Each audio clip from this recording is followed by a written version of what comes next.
দীর্ঘ প্রশ্নোত্তর 5 মার্কসে। প্রশ্ন 1, খাদ্যের মূল 5টি বিভাগ সম্পর্কে যা জানো লেখো।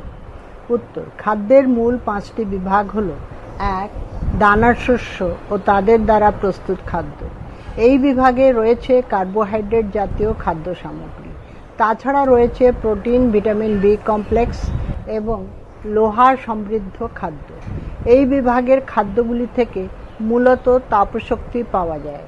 এই বিভাগের খাদ্য সামগ্রীর মধ্যে উল্লেখযোগ্য হল চাল, মুড়ি, চিঁড়ে, ভাত, গম, যব, ভুট্টা, আটা, ময়দা, সুজি ইত্যাদি।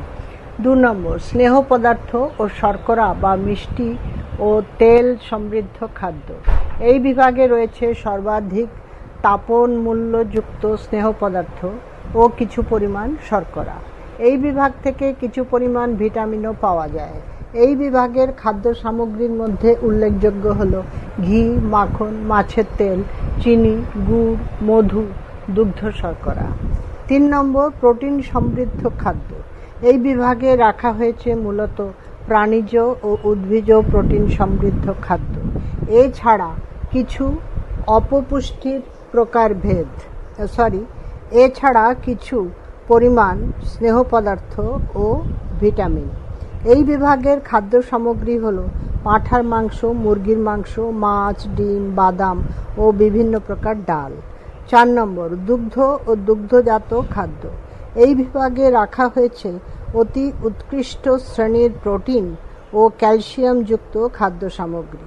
তাছাড়া এতে রয়েছে বিভিন্ন প্রকারের ভিটামিন ও অন্যান্য খনিজ লবণ। এই বিভাগের উল্লেখযোগ্য খাদ্য হল দুধ, দই, পনির, গুঁড়ো দুধ ইত্যাদি। 5, শাকসবজি ও ফল। এই বিভাগে রাখা হয়েছে সবুজ শাকসবজি এবং বিভিন্ন প্রকারের ফল। এগুলি থেকে ভিটামিন ও খনিজ উপাদানও পাওয়া যায়। এই বিভাগের উল্লেখযোগ্য খাদ্য হল পালং শাক, পুঁই শাক, কলমি শাক, পেয়ারা, আম, আনারস ইত্যাদি।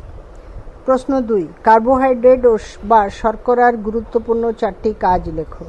উত্তর, খাদ্যে গৃহীত কার্বোহাইড্রেট দেহে নিম্নলিখিত কার্যাবলীতে অংশগ্রহণ করে পুষ্টিতে গুরুত্বপূর্ণ ভূমিকা পালন করে।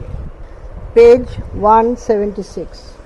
প্রশ্ন 11, প্রাপ্তবয়স্কদের দেহে গৃহীত জল ও বর্জিত জলের পরিমাণ ছকের মাধ্যমে দেখাও। 2+3। গৃহীত জলের পরিমাণ হিসেবে নেক্সট কলমে আছে মিলিলিটারে, সেটা লেখা হয়েছে। 1 নম্বর, পানীয় জল হিসেবে 1200 মিলিলিটার, মানে 1 লিটার 200 মিলিলিটার। 2 নম্বর, চা, কফি, হালকা পানীয়, ঝোল, দুধ, শরবত ইত্যাদি হিসেবে 200 মিলিলিটার। 3, কঠিন খাদ্য সামগ্রীর মাধ্যমে 800 মিলিলিটার। 4, কার্বোহাইড্রেট, প্রোটিন, ফ্যাট প্রভৃতির জারণে উৎপন্ন মোট গৃহীত হয় প্রভৃতির জারণে উৎপন্ন 300 মিলিলিটার। এবারে মোট গৃহীত হয় 2500 মিলিলিটার। 2500 মিলিলিটার। 1200 মিলিলিটার পানীয় জল, চা, কফি এসবে 200, কঠিন খাদ্য সামগ্রীতে 800, কার্বোহাইড্রেট, প্রোটিন, ফ্যাট প্রভৃতির জারণে 300 মিলিলিটার। তো টোটাল হচ্ছে 2500। এবারে রেচিত বা বর্জিত জলের পরিমাণ। 1 নম্বর, মূত্রের মাধ্যমে 1400 মিলিলিটার। 2, মলের মাধ্যমে 200 মিলিলিটার। 3, ঘামের মাধ্যমে 100 মিলিলিটার। 4, ত্বকের মাধ্যমে 400 মিলিলিটার। 5, শ্বাসক্রিয়ার মাধ্যমে 400 মিলিলিটার। এবারে মোট বর্জিত হয় 2500 মিলিলিটার। প্রশ্ন 12, জলের প্রধান বৈশিষ্ট্য বা ধর্মগুলি উল্লেখ করো। মানুষের শরীরে জলহীনতার প্রভাবজনিত 4টি লক্ষণ উল্লেখ করো। 3+2। জলের প্রধান বৈশিষ্ট্য বা ধর্ম হল: 1, ঘরের তাপমাত্রায় জল তরল থাকে। 2, জল কঠিন অবস্থায় বরফে এবং গ্যাসীয় অবস্থায় বাষ্পে পরিণত হয়। 3, বিশুদ্ধ জল বর্ণহীন, স্বাদহীন এবং গন্ধহীন স্বচ্ছ যৌগিক পদার্থ।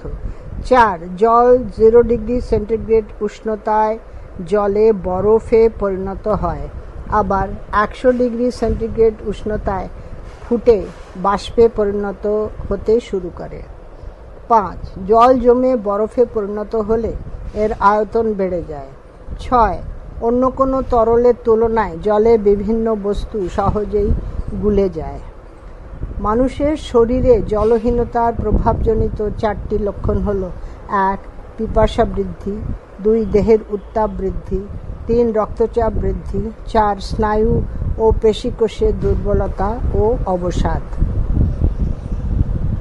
প্রশ্ন 13। উদ্ভিদের খাদ্য তৈরিতে আলোক ও জলের ভূমিকা লেখো। 3+2। উদ্ভিদের খাদ্য তৈরিতে আলোর ভূমিকা। উদ্ভিদ সালোক সংশ্লেষ প্রক্রিয়ায় নিজের দেহে খাদ্য তৈরি করে। সালোক সংশ্লেষ প্রক্রিয়ায় একটি অত্যাবশ্যকীয় উপাদান হল সূর্যালোক। সবুজ উদ্ভিদের ক্লোরোফিল সূর্যালোকের ফোটন কণা শোষণ করে বিভিন্ন প্রক্রিয়ার মধ্য দিয়ে এটিপি অণুতে সাময়িকভাবে রাসায়নিক শক্তিরূপে আবদ্ধ রাখে। পরে এটিপি অণুতে আবদ্ধ শক্তির সাহায্যে সবুজ উদ্ভিদ শর্করা জাতীয় খাদ্য উৎপন্ন করে, যার মধ্যে সৌরশক্তি স্থৈতিক শক্তিরূপে আবদ্ধ থাকে। সূর্যালোকের তীব্রতার ওপর সালোক সংশ্লেষ প্রক্রিয়াটি নির্ভরশীল। আলোর তীব্রতা কম থাকলে যেমন সালোক সংশ্লেষ কম হয়, তেমনি অধিক তীব্র আলোতেও সালোক সংশ্লেষ হার কমে যায়। উদ্ভিদের খাদ্য তৈরিতে জলের ভূমিকা। উদ্ভিদের খাদ্য তৈরির ক্ষেত্রে জল গুরুত্বপূর্ণ ভূমিকা পালন করে। 1 অণু গ্লুকোজ উৎপাদনের জন্য 12 অণু জলের প্রয়োজন হয়। সূর্যালোকের দ্বারা উদ্দীপিত ক্লোরোফিল জলের ফটোলাইসিস ঘটায়। ফলে হাইড্রোজেন আয়ন H+ এবং ইলেকট্রন 2e- উৎপন্ন হয়। এগুলি ব্যবহার করে খাদ্য সংশ্লেষী শক্তির সৃষ্টি হয়। এছাড়া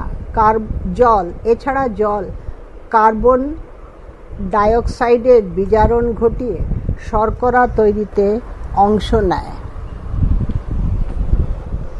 এই ফাইলটি খুব ছোট্ট হলো, এই অধ্যায়টি শেষ হয়েছে, তাই এই ফাইলটি আমি শেষ করছি।